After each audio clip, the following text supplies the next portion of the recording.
নমস্কার। আজ 22শে শ্রাবণ, কবি রবীন্দ্রনাথ ঠাকুরের প্রয়াণ দিবস। এই দিবস উপলক্ষে আমার একটি ছোট্ট নিবেদন। বুদ্ধদেব বসুর লেখা 22শে শ্রাবণ। 22শে শ্রাবণ, বুদ্ধদেব বসু।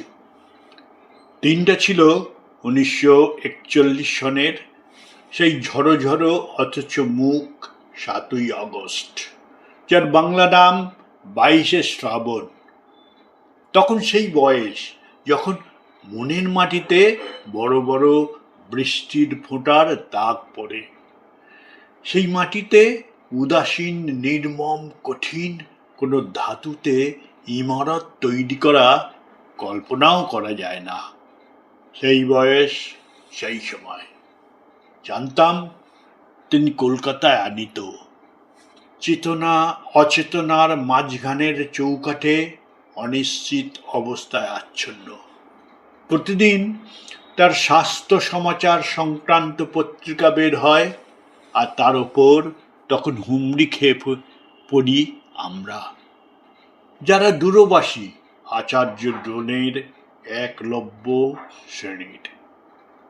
কুয়াশা কেটে ফেটে মাঝে মাঝে যেমন কাঞ্চনজঙ্ঘার রৌদ্রাহ শুভ্র রূপ দেখা দেয়, তেমনি তখনও চলছে মুখে মুখে রচনা। প্রায় প্রত্যহ একটি অবিশ্বাস্য সেই সব ঘটনার সাক্ষী তখনকার প্রভাতী পত্রিকাগুলোর কয়েকটি সংখ্যা, আর অজ্ঞাত অগণিত আমরা।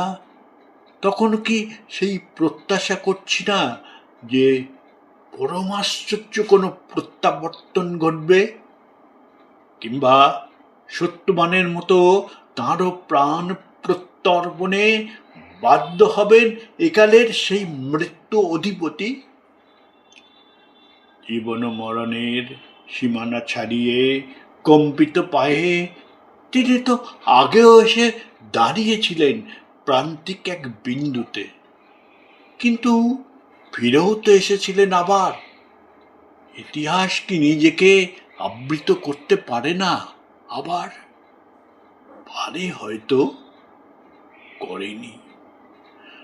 খবরের কাগজের বিশেষ সংস্করণে সেই অমোঘ সত্যটাকে শুধু ধার্য করে বেরিয়ে এসেছিল রবি অস্তমিত। মুহূর্তে সব কাজ থেমে গেল।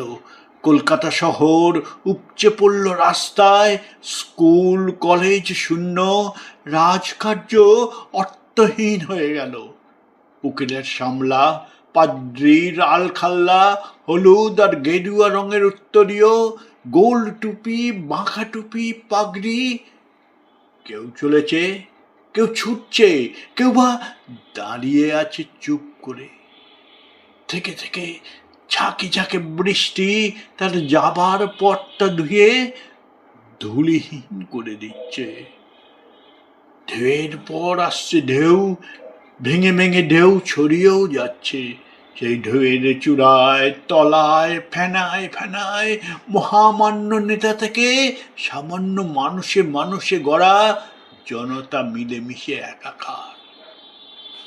তারই মধ্যে শয়ান বনস্পতিকে বহন করে নিয়ে যাচ্ছে একদল লোক।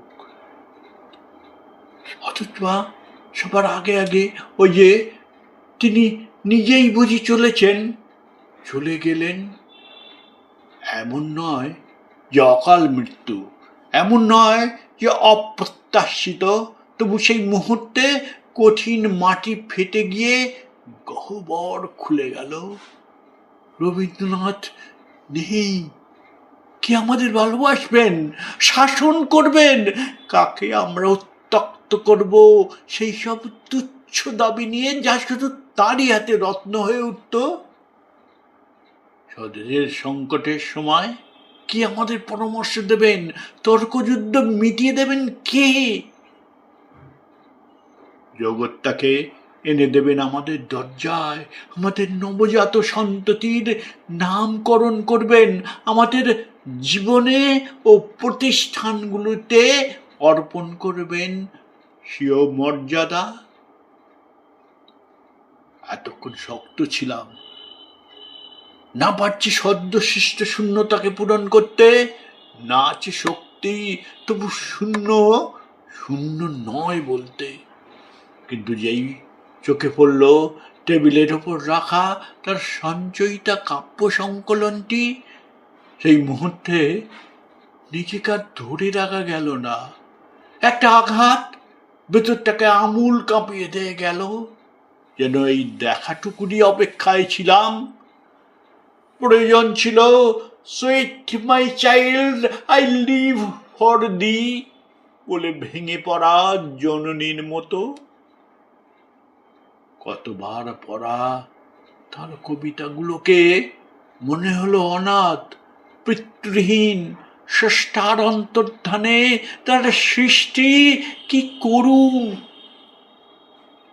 আস্তে আস্তে বাষ্প জমছে চোখের পাতায়, মনের দিগন্তে আর কালো কোমল ছাওয়ায়। টের পাচ্ছি থেকে যাচ্ছে সূর্যগ্রাসের সময় যেমন ঢাকে অঝোর বর্ষণ। তখন আর বাইরের প্রকৃতিতে নেই, এই জলধারা ঠাঁই নিয়েছে ঘরে ঘরে, টলমল মনের পর মনে।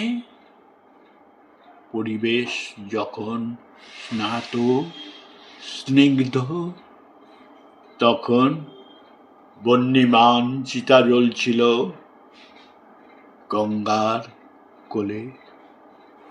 নমস্কার।